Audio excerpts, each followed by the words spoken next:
الله وبركاته. الحمد لله نحمده ونستعينه ونستغفره ونعوذ بالله من شرور أنفسنا ومن سيئات أعمالنا من يهده الله فلا هادي له ومن يضلل فلا هادي له ونشهد أن لا إله إلا الله وحده لا شريك له ونشهد أن سيدنا ونبينا وحبيبنا ومولانا محمدا صلى الله تعالى عليه وسلم يا أيها الذين آمنوا صلوا عليه وسلموا تسليما درد اللهم صل على سيدنا مولانا محمد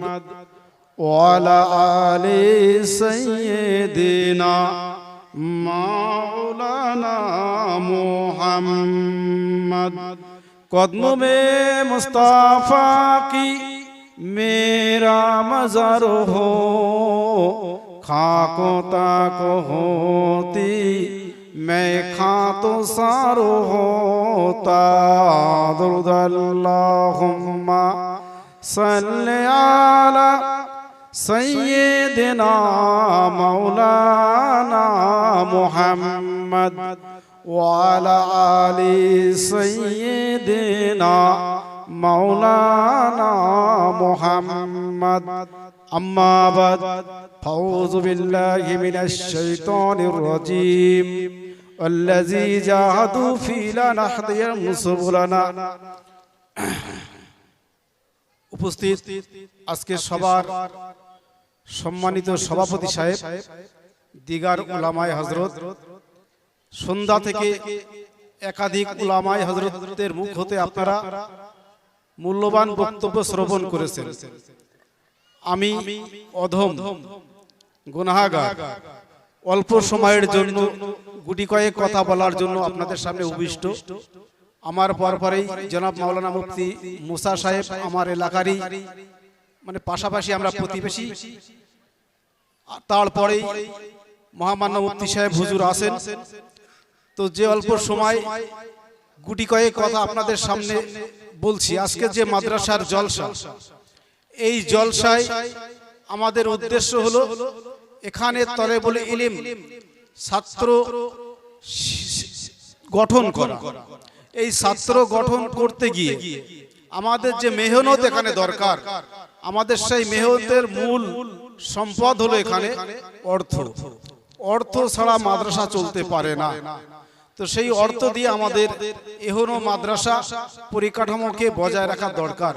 কিন্তু আজকের পৃথিবীতে, আজকের জগতে একটা কিঞ্চিৎ শ্রেণীর মানুষ তারা ধর্মীয় মাদ্রাসা বা মসজিদ ইত্যাদি জায়গায় তারা দান করে, কিন্তু দেখা যায় একটা শ্রেণীর মানুষ তারা বিলাসবহুল জীবন যাপন করে অর্থ কামাই করে ঘর বাড়ি বালাখানা ইত্যাদি গঠন করে তারা পৃথিবীতে বিদায় নেয়। কিন্তু দেখা যায় তারা মনে করে আমি আমার জীবনে যে অর্থ কামাই করেছি, আমার জীবনে যে অর্থ কামাই করব, আমার হয়তো আর মৃত্যু নেই, আমার এই অর্থ আমার সারা জীবনের সুখ দান করবে, এটাই তাদের ধারণা থাকে। কিন্তু এটা ভুল। পৃথিবীতে যত মানুষ এসেছে কেউ অর্থ নিয়ে যেতে পারেনি।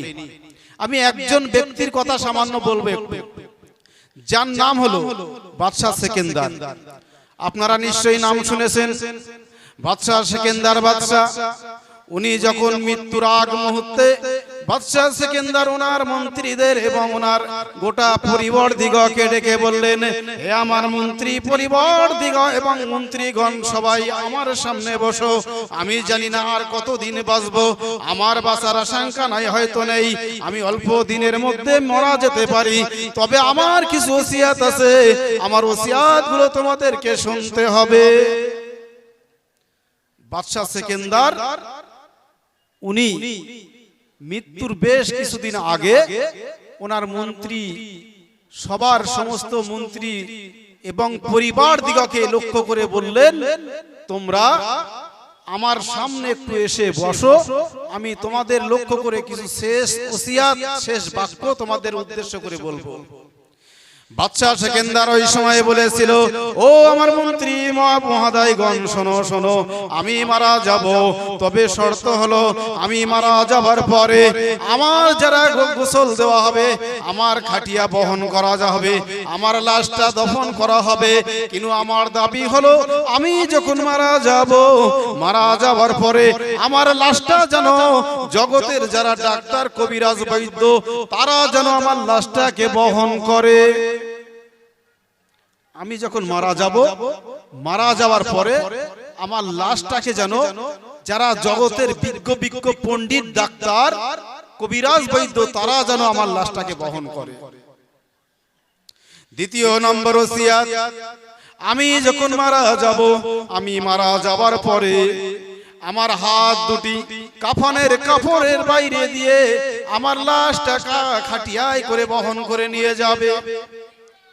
দ্বিতীয় নাম্বার ওসিয়াত, আমি যখন মারা যাব, আমার লাশটাকে যখন বহন করা হবে, আমার হাত দুটি কাফনের বাইরে দেওয়া হোক। তৃতীয় নাম্বার ওসিয়াত, আমি মারা যাবার পরে আমার খাটিয়ায় করে লাশটা যখন গোরস্থানে, কবরস্থানে নিয়ে যাওয়া হবে, আমার জগতে যত ইনকাম করা অর্থ আর সোনা দানা যা কিছু ইনকাম করেছি, সমস্ত অর্থ সম্পদ গুলোকে তোমরা রাস্তার উপর দিয়ে ছড়াতে ছড়াতে, রাস্তার উপর দিয়ে ছড়াতে ছড়াতে যাবে। এই তিনটি হলো আমার ওসিয়াত। আমি যখন মারা যাব, আমার লাশটাকে যখন বহন করা হবে, আমার লাশটা বহন করার সময় আমার লাশটা বহন করা হবে, আর রাস্তা দিয়ে আমার যত জীবনে কামাই করা অর্থ, সোনার দানা, এগুলোকে যেন রাস্তা দিয়ে ছড়াতে ছড়াতে, বিছাতে বিছাতে দেওয়া হয়। ওই সময় মন্ত্রী মহোদয়গণ এবং পরিবারের লোকেরা বলেছিল, ও বাদশা সেকেন্দার, বলো বলো, আপনি যে তিনটি ওসিয়াত করেছেন, ওই তিনটি ওসিয়াতের প্রথম নাম্বার ওসিয়াতটা বলুন। আপনার কেন মারা যাওয়ার পরে আপনার খাটিয়াটা কেন জগতের ডাক্তারেরা, বৈদ্য, হাকিমিরা বহন করবে? ওই সময় বাদশা সেকেন্দার বলেছিল, শোনো শোনো জগতের মানুষেরা, আমি বাদশা সেকেন্দার সারা জীবন কোটি কোটি টাকা অর্থ কামাই করেছি, আমি অর্থ কামাই করেছি, বালাখানা করেছি, আমি আমার জীবনে ভোগ বিলাস যাই করেছি না কেন, কিন্তু এই জগতে আমি যখন এসেছিলাম, জগতে আসার পরে আমার জন্য আল্লাহর পক্ষ থেকে নির্দিষ্ট একটা সময় আমার হায়াত বাঁধা হয়েছিল, আমি কিন্তু সেই নির্দিষ্ট সময়ের বাইরে অতিক্রমণ করতে পারিনি, আমি অসুখে ভুগেছি, আমি অসুস্থ হয়েছি, কিন্তু গোটা জগতের ডাক্তারেরা তারা আমাকে বাঁচাতে পারেনি, কিন্তু ওই ডাক্তারেরা তারা আজকের আমার লাশটা বহন করছে। গোটা জগতের মানুষ সাক্ষী থাকুক, গোটা জগতের মানুষ দেখুক যে বাদশা সেকেন্দার এত অর্থশালী হওয়ার পরেও ওনার লাশটা ডাক্তারেরা বহন করে নিয়ে যায়, ডাক্তারেরও ক্ষমতা হয়নি বাদশা সেকেন্দার, বাদশার তাদের তানাকে দুনিয়াতে জীবিত রাখা। জগতের ডাক্তারেরা আমার লাশটা বহন করবে, আর জগতের মানুষ দেখবে যে ডাক্তারদের ক্ষমতা নেই কোনো মানুষকে পৃথিবীতে বাঁচিয়ে রাখা। দ্বিতীয় নম্বর মন্ত্রী পরিষদ পরিবারের লোকেরা বললেন, ঠিক আছে বুঝতে পারলাম, কিন্তু আপনার হাতটা কাফনের কাপড়ের বাইরে কেন রাখা হবে একটু বলবেন? ওই সময় বাদশা সেকেন্দার বলেছিল, জবাব দিয়েছিল, ও আমার মন্ত্রী পরিষদ, আমার পরিবারের লোকজন শোনো, আমার হাতটা যখন কাফনের বাইরে রাখা হবে, গোটা জগতের মানুষ দেখে যাক যে আমি বাদশা সেকেন্দার লোভী নয়, আমার হাতটা আমি পৃথিবীতে যখন এসেছিলাম খালি হাতে, কিন্তু অগাধ অর্থ কোটি কোটি টাকা ইনকাম করেছিলাম, কিন্তু পৃথিবীতে বিদায় নেওয়ার সময় আমি আমার কামাই করা একটি পয়সাও পর্যন্ত আমি নিয়ে যেতে পারছি না, আমার খালি দুখানি হাত ছাড়া আর কিছু আমি নিয়ে যেতে পারি না, অতএব জগতের মানুষ দেখে যাক আমি সেকেন্দার বাদশা আমার অর্থ কিছুই নিয়ে যেতে পারি নাই। তৃতীয় নাম্বার ওসিয়াত, জগতের মানুষ তৃতীয় নাম্বার ওসিয়াত তারা প্রশ্ন করেছিল, বলেছিল ঠিক আছে বুঝতে পেরেছি, কিন্তু আপনি যে বললেন অর্থগুলো সোনা দানা যা কামাই করেছেন, গোটা সোনা দানা কামাই করা অর্থগুলোকে রাস্তার মাঝখানে কেন এমনি করে পতিত করতে করতে আপনার লাশের পিছনে এগুলো কেন পতিত করতে হবে? ওই সময় সেকেন্দার বাদশা বলেছিল গোটা জগতের মানুষ দেখে যাক, আমি সেকেন্দার বাদশা মারা গিয়েছি, কিন্তু না না, মারা যাওয়ার পরে আমি সেকেন্দার বাদশা আমার লাশটা যখন রাস্তা দিয়ে নিয়ে যায় আর আমার জগতে কামাই করা অর্থগুলো আমি এক পয়সা পরিমাণ কবরে নিয়ে যেতে পারি নাই, কবরে নিয়ে যেতে পারি নাই। অর্থাৎ আমার অর্থ আমি জগতের মানুষকে সাক্ষী রেখে দেখে যাই যে আমার অর্থগুলোকে তারা আমার পিছন দিয়ে বিলাতে বিলাতে পিছন দিয়ে রাস্তায় ছড়াতে ছড়াতে নিয়ে আসছে। অর্থাৎ আমি আমার জীবনে যাই করেছি না কোনো অর্থ আমি নিয়ে যেতে পারি নাই, আমার স্ত্রী পুত্র সন্তান কিছু নিয়ে যেতে পারি নাই। এটাই সাক্ষী থেকে যাক জগতের মানুষ, এটাই সাক্ষী থাক জগতের মানুষ। বাদশা সেকেন্দার মৃত্যুর আগ মুহূর্তে উনি তিনটি ওসিয়াত করলেন এবং তিনটি ওসিয়াতের মধ্যে নাম্বার 1 ওসিয়াত যে আমি মৃত্যুর পরে আমার লাশটা ডাক্তারেরা বহন করবে, যে আমি মারা যাবার আগে আমি যদি অসুস্থ হয়ে যাই আমার সুস্থতা করে পৃথিবীতে আমাকে বাঁচিয়ে রাখার ক্ষমতা কোনো ডাক্তারের নেই। অর্থাৎ জগতের মানুষ তার প্রমাণ দেখ যে ডাক্তারেরা আমার লাশটা বহন করে নিয়ে যাচ্ছে। আমার কাফনের কাপড়ের বাইরে হাতটা রাখতে বলেছি এই কারণে মানুষ দেখুক যে সেকেন্দার বাদশা জীবনে যত অর্থ কামাই করেছে সমস্ত অর্থগুলো সে কাফনের ভিতরে লুকিয়ে রেখে যায়, কাফনের ভিতরে হাতের ভিতরে করে মুষ্টি করে নিয়ে যাচ্ছে তা নয়, খালি দুখানি হাত। মানুষ দেখুক জগতের মানুষ যে কিছুই নিয়ে যেতে পারছে না। অর্থ কামাই করা অর্থগুলো রাস্তায় লুটিয়ে দাও, মানুষ দেখুক জীবনে অর্থ কামাই করে সেই অর্থ তোমার জন্য কোনো কাজে আসবে না, একমাত্র তোমার কাজে আসবে লা ইয়ানফাউ মালু ওয়ালা বানুনা ইল্লা মান আতাল্লাহ বিকলবিন সালিম।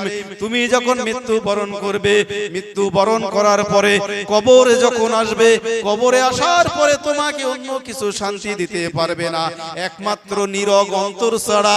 তুমি যে নীরব অন্তরটা নিয়ে আসবে কবরে, এই নীরব অন্তরটাই তোমাকে একমাত্র শান্তি দিতে পারে। অর্থাৎ আমরা যারা কামাই করব পৃথিবীতে, কামাই করার পরে এই অর্থ রেখে যেতে হবে, এই অর্থ কোনো কাজে আসবে না। অর্থাৎ আমরা যে মাদ্রাসা দেখতে পাচ্ছি, এই মাদ্রাসায় এখানে তলেবুল ইলম ছাত্ররা পড়াশোনা করে, আমার কামাই করা অর্থ আমি নিয়ে যেতে পারবো না, আমার অর্থ এই মাদ্রাসায় খরচ করে এই মাদ্রাসায় যদি দান করে যেতে পারি, আমার মৃত্যুর পরে কোনো কাজে না আসলেও এই মাদ্রাসায় দান করার পরে যে তলেবুল ইলম ছাত্র পড়াশোনা করবে তারা আমার জন্য দোয়া করবে, আমি কবরে শুয়ে শুয়ে সেই সওয়াব পেতে পারবো। অর্থাৎ আমার বক্তব্য যে আমরা এই মাদ্রাসাকে টিকিয়ে রাখার দায়িত্ব আমাদের, অর্থকে কানে আমাদের দান করতে হবে, মাদ্রাসায় তলেবুল ইলম ছাত্রদের দায়িত্ব আমাদের নিতে হবে, সেই জন্য আমাদের সেই দিকে লক্ষ্য রাখতে হবে। আমার সংক্ষিপ্ত সময় বেঁধে দিয়েছে, আমি আমার বক্তব্য আর বাড়াবো না, আমি আমার বক্তব্য এখানে শেষ করছি। ওয়া আখিরি দাওয়ানা আনিল হামদুলিল্লাহি রাব্বিল আলামিন। দর্শকগণ আল্লাহুম্মা হ্যালো আলহামদুলিল্লাহ। আমরা এতক্ষণ মাওলানা সফিউল্লাহ সাহেবের কাছ থেকে সংক্ষিপ্ত সময়ে বেশ কিছু মূল্যবান আলোচনা শুনলাম। এবারে আমরা আরো তথ্য সমৃদ্ধ অত্যন্ত গুরুত্বপূর্ণ কোরআন হাদিসের কিছু নির্যাস, কিছু মূল্যবান আলোচনা শুনতে পাবো। আমাদের সম্মানীয় মেহমান, আজকের আমাদের অনুষ্ঠানের ইসালে সওয়াব মাহফিলের বিশেষ অতিথি জনাব হযরত মাওলানা মুহতারাম আবু মুসা সাহেব, আমাদের পরিচিত মুখ, আপনারা সকলেই চেনেন জানেন। আমাদের সংগঠনের যিনি